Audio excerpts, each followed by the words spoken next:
Hi there. So I got another book review that I'm going to do. I've kind of made it the my purpose, my the way that I've read in the last little while is to do. I like to read something fictional, and then I read something nonfiction. Sorry, nonfiction and fiction. I just go back and forth between the two because my preference in the past has been to only read fiction, and I think it's a big misnomer. I think that's how you say it. That fiction, a lot of people say, I like to read nonfiction because, I actually want to get something real from it. And in defense of fiction, I've said this in another review, I believe, that I think that's almost like a great disservice that we call fiction fiction. It is true in one sense, but that's almost like it's my definition that fiction is fantastic, it is untrue, it's not real, where I believe there's so much that you can learn, whether it's relationships that you learn about because you learn a sort of social dynamic from reading fiction that isn't unreal. If it's written well, then it actually simulates real relationships, and so you can learn a lot from that. A lot of books written in fiction have a great deal of historical research put behind them. If they are, if it's historical fiction like Shogun or Shogun, um, things like that. So I just wanted to say that right away. Just I think there's a great value in both. But the book that I'm reviewing, the book that I want to talk about, I've been on a big kick in the last little while. Actually, I guess I would just say I've kind of gotten into it because I've only read about 3 books on the subject, but it really interests me, and it's that fancy word, neuroplasticity. And so far I've read The Brain That Changes Itself and How to Rewire Your Brain. And now for this review, I had read the Brain and Your Will, where it's like it'll be in the title, so you have it most accurately written there. And the title is outlined as such very particularly because it makes the separation between your brain and your will as separate entities as opposed to being one and the same, and that's kind of the whole point of the book. So I really, really enjoyed that because it's something I've thought about in my life, is this idea that the more and more that they've understood about the brain, it comes down to these scans that we do of the brain, the better that we understand neurotransmitters, and how in that way it's almost as though the more we've understood about this and the way that neurotransmitters work, the way that our brains work, is that our actions have become more and more fated and only as a result of external stimulus, where if some external stimulus hits your brain, then there is a predictable neurotransmitter reaction that's going to occur, and then it almost makes like I say, your will is absent from that because it's the illusion of will. It's just you think you're having free will, but what's really occurring is this chemical reaction within your brain. This is oversimplifying it somewhat to say this, but then you respond to that chemical reaction and it appears to you as will, but really it was almost fated because it's just that external stimulus results in this sort of output then. And this book is arguing against this, and it offers some really, really fascinating perspectives. One particularly that I thought was really interesting. So when I've read the other books, when I've read The Brain That Changes Itself, when I've read How to Rewire Your Brain, they would call it, I guess it's like the functionalist or deterministic view of the brain, even set within neuroplasticity. Those books were more about case studies dealing with this deterministic view of how we understand the brain as working through its neurotransmitters. And because of neuroplasticity, it's a lot more exciting and there's a lot more that goes on and occurs, but it doesn't so much free the will. Even if we understand neuroplasticity and the ability for the brain to change, that's kind of the idea behind it. The quote could be, you can now teach an old dog new tricks. This idea that the brain is unchanging and that there are parts of the brain that are only existing for one suitable purpose, where you remove that and then that action can no longer be performed by you. That's been debunked.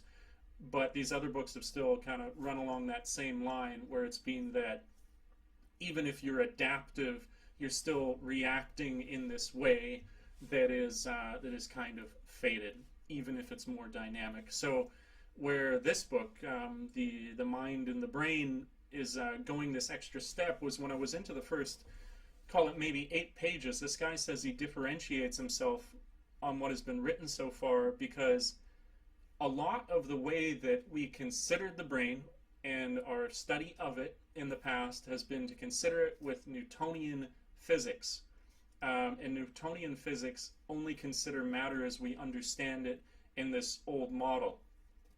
But he incorporates the study of quantum physics into the understanding of our brain as to how it functions. And this actually gives rise to will, to put it like crazy simple. So I want this to be of course, a review of the book.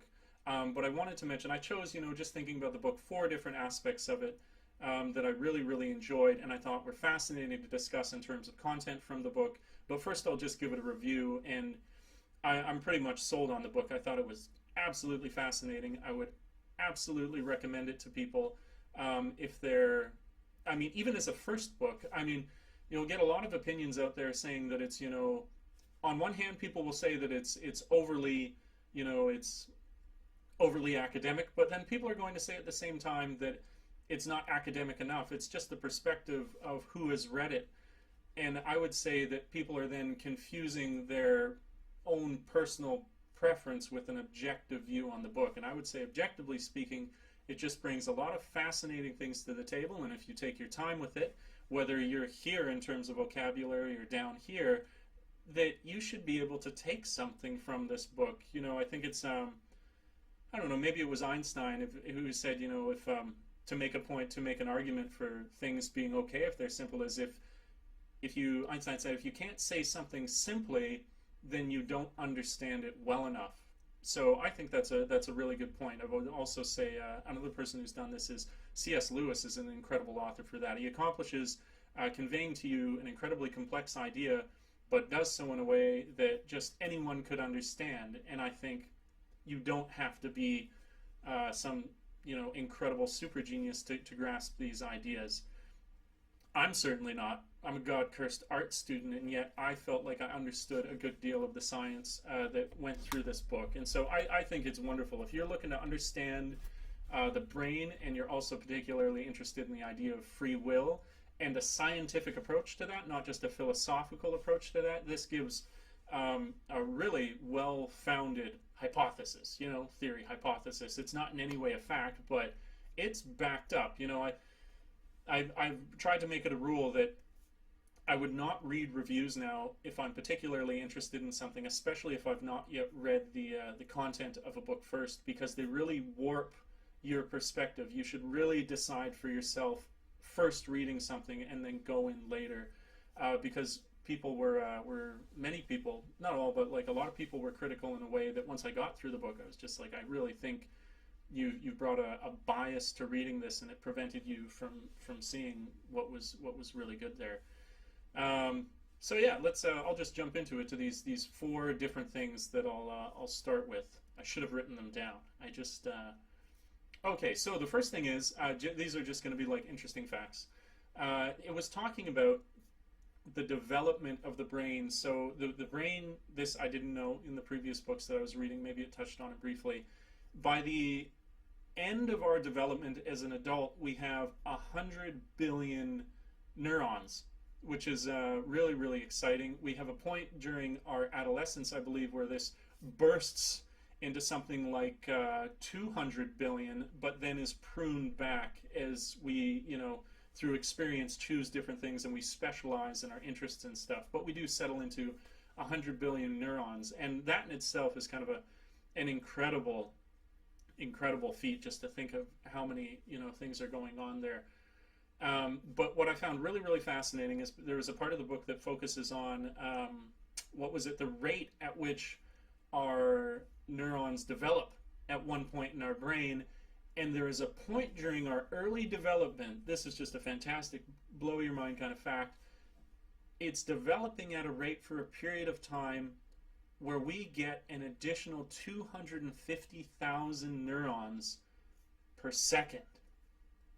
And like the speed of thought, that's just boggling. That's not even something, it's hard for me to then go on and discuss that idea beyond that statement, because it's just so fascinating to me that anything could occur anywhere that occurs at that kind of rate. Yes, it's it's at this scale that's minuscule, but scale is relative. of course. And so that is an incredible feat of the human body to be able to accomplish that. So absolutely amazing. That was the first thing I wanted to mention. Just like, wow, that's something just to give you a taste of what you might learn from this book in terms of brain development. The next thing that I wanted to discuss, let's see if I can remember it. Okay, it was this.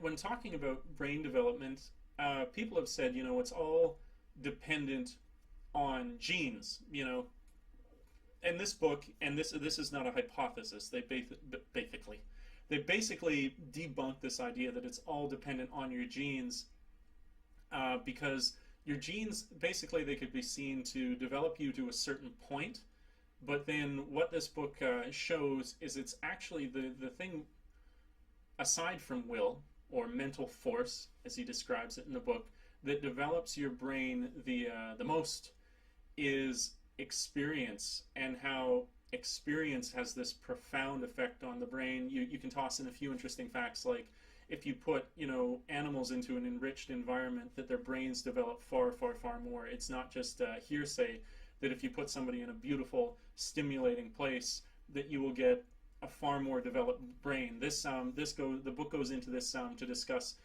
case studies, and also kind of talks about functionalism, where it used to be viewed that the brain has specific areas for doing things, and those are immutable, that they would never change. Where what can actually happen, the way that they describe it in the book, is sort of like your brain can colonize other areas of your brain to perform functions if something goes down in another. For example, they had people who had parts of their brain, say, I can't remember which hemisphere of your brain is involved with this, but that if you had a part of your brain that got damaged dealing with language, the actual process of language, they saw this immaculate recovery in people, and they couldn't understand it. But when they studied it further, it was to see that that function, if still encouraged by experience, would migrate into the other hemisphere of the brain, also disproving this idea that only one part of your brain performs one function. Our brain is much more malleable, much more plastic, thus the term, that it can reorganize itself to perform all these different functions. And so this is just, I thought that was interesting as well, just to see how important experience is to the development of your brain, because yes, that's an external force. It's weird to see how determinism or deterministic views and indeterministic views kind of play back and forth. But yeah, so basically, I don't want to get too complex here. I'd like this, it's a book review, keep it simple. Basically, you have that your experience acts on your brain, and that different parts of your brain can colonize other parts of your brain, and your brain is not this static thing. So I thought that was particularly fascinating. So I think I've done a half-assed job of explaining that idea as something that's interesting from the book. Something else, going into the third point here. The fourth point will be the most exciting, and it's kind of like the key aspect of the book that I found so fascinating. But the third point that I talk about is how this is a part of your will, and how it will change your perceptive reality. And so let's see if I can remember these tests, or these that they did. So basically what they have is they had a picture with a lot of people in it, and to one person they would show this picture, and they would show them the picture, and then for a period of time, say they showed them for like 10 seconds, something like that, and then they would put the photo picture back down, and they would say how many people were wearing hats, and then that person would say, okay, well, it would be, I saw something like 10. They would, okay, and they collect that score. The next person who comes in, what they would say before they would start, and this shouldn't be, a lot of things, these things are just practical ideas, but it's that we think about them, we consider them more, that makes them so interesting. So before this person looks at the picture, they say, we want you to look for hats. And so the person, because of their attention, is now directed. They lift this picture up, they look at it, and I don't think you or I would be very surprised that because they've been primed for this, that they can perceive far more hats in the photo. They would do far better than the person in the last one. And so you can see right there just how important attention is, and they showed that before the picture is even raised, that part of your brain responsible for pulling out that particular aspect has become active before it occurs.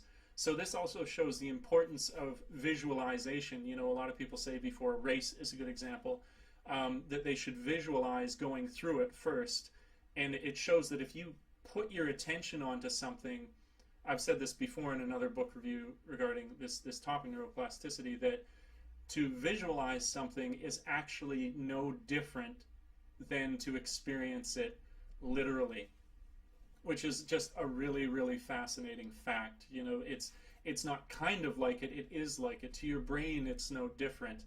You know, another example of this sort of attentive change in, how your attention can change things is if they have people who they wanted to teach a piano piece to, they have people practice it, but they have people visualize practicing it, and the people who just visualized it were almost exactly able to replicate through visualization, being able to replicate the piece on a piano. So that's really, really fascinating. What this also means is that our brain is constantly pruning things. When you focus your attention in on something, it's then your brain will remove other aspects around you so you can look in on that. It's almost like you deaden other parts of your brain so you can pull out that other aspect. So what this ends up meaning, in a really simple way to put it, is that if you've directed your attention in a particular way, in a willed way, that you won't see the world differently in a sort of imagined way. You will actually see the world differently from somebody else. You know, so when we say that other people see the world differently from us, it's not just like I say, up in the air, kind of airy-fairy, like philosophical stuff. No, it's that you will have seen something entirely different. You can take in more of the perceptive reality if you focus your attention on it. So this is exciting for me because it means that if you go through your life in a very bland way, almost in a blur, that you will only half experience life. This is literally what it means. And so if you are a person who, you know, takes your time, really, you know, does that cliche, tries to live in the moment, practices, you know, meditation, is not so lost in the future, as opposed to the things that are occurring around you in the immediate moment, then you will see much more, not figuratively speaking, but literally. And so that's fascinating to me, and also shows how your stress, the things that detract your attention from a moment, actually detract you from seeing what is in front of you. You know, if somebody looks at a leaf and doesn't really care about looking at it, that leaf will look different to them to another person. I know I'm hammering home this point, but it's just so amazing how you and your focus and your will could entirely change how much information you are collecting from your experience as you go through life. So I thought that was a great point for the book to make. And of course, you know, I'm just touching on these things in such a kind of barely skin deep way, whereas the book will go into them in great detail. So if that sounds like something you really are interested in, then man, will the book do a better job of showing you more on that subject as well. So that's 3, and now we finally come to the fourth point, and I'm going to do my damnedest to explain it as best I can, because this is the quantum mechanics point of the book, which is by far, it occurs at about chapter 8 in the book, and it blows my mind. It is absolutely fascinating. So let's see if I can do it. There is something that should provide the basis for this before I talk about as to how it relates to the brain, and that is this thing called the 2-slit experiment, and it was done quite some time ago. And it's actually, to set up the experiment is fairly simple. So what you do is you've got a sheet, and in this sheet you would cut 2 slits, thus the name of the experiment. And then this basically what they were doing when they set this up is they wanted to see, because they're going to put light, they're going to put photons through these two slits and see how they behave. Do they behave like a particle, or do they behave like a wave? So the way that a particle would work is that you would shoot a whole bunch of individual particles, and they would hit around. They had a good analogy in the book where it was like if you had a fence, but you removed two slats and you shot a bunch of paintballs at it. That what you would have is paintballs hitting the whatchamacallit, the parts of the wood that were still there, and a couple of them would go through and hit the other side and make these individual marks on the other side, and that's how a particle would behave. If you send a wave through something, what would happen is you would have all these different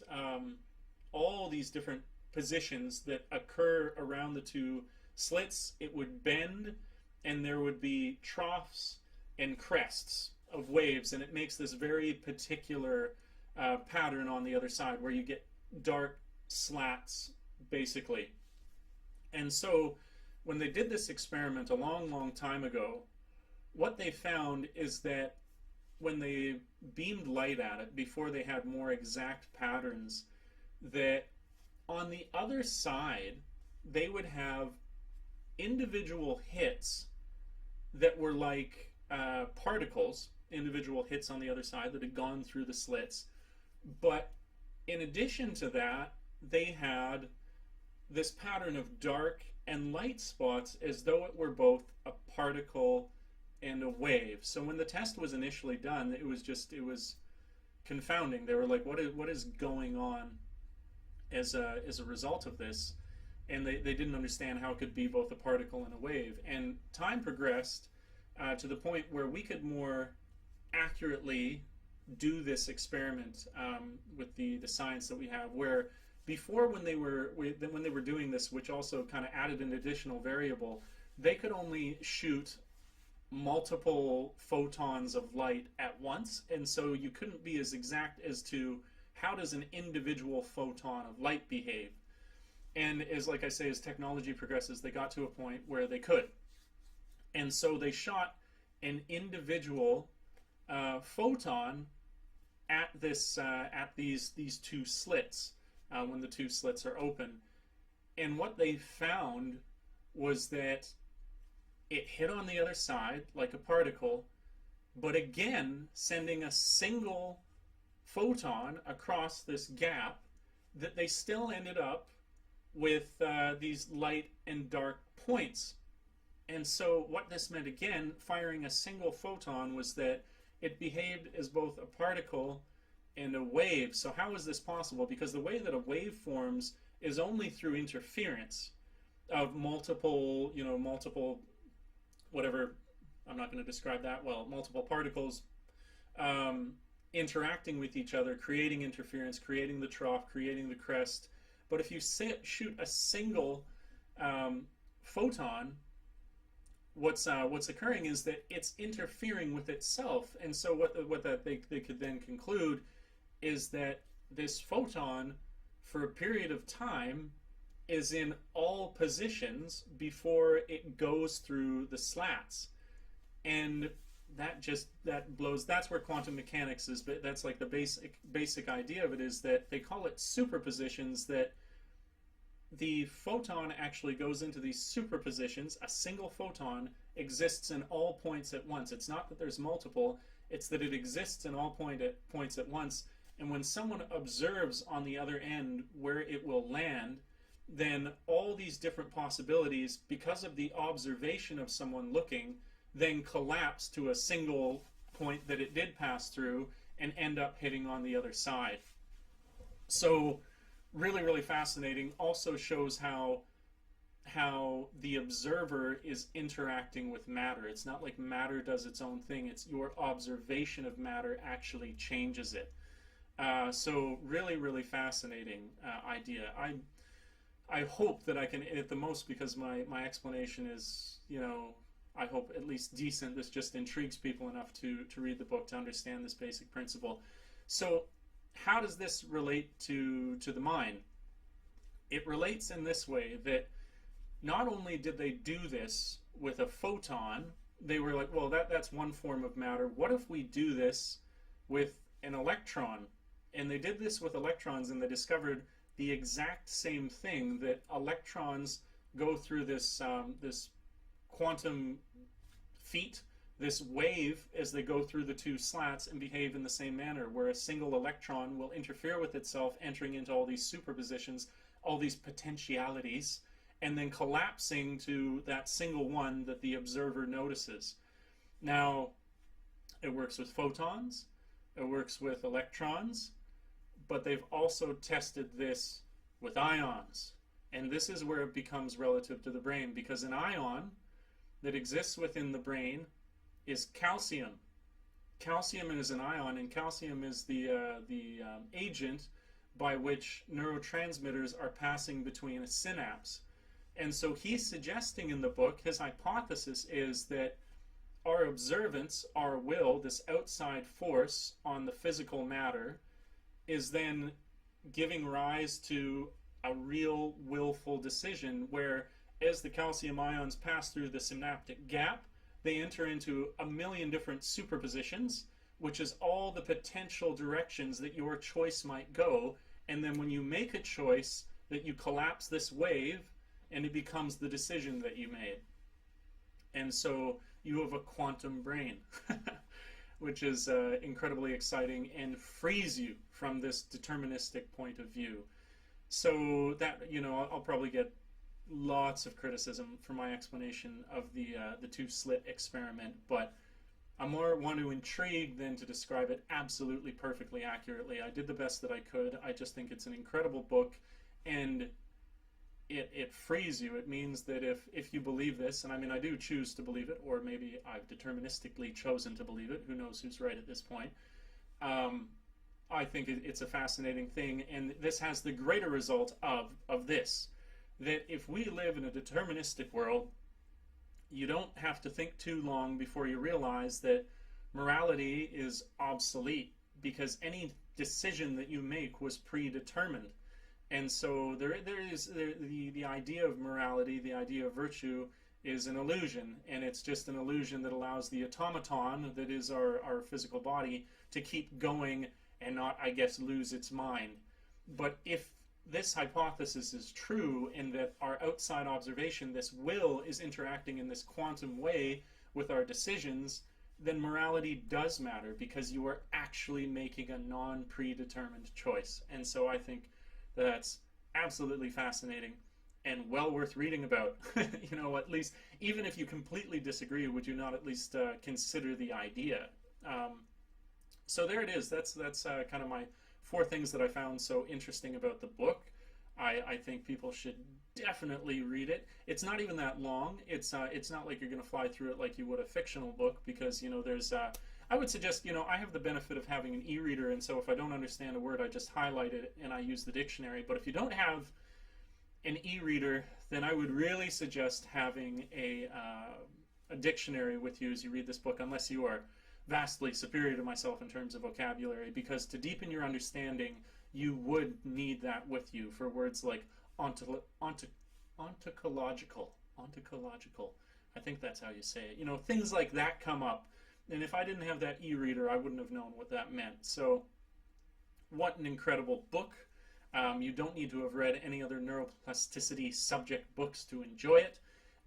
He does drop in, actually, a lot of things repeat, I've noticed, from the other books, because there's these really key case studies that you're not a neuroplastic book unless you've talked about this case study, particularly these monkeys, these tests done on these monkeys.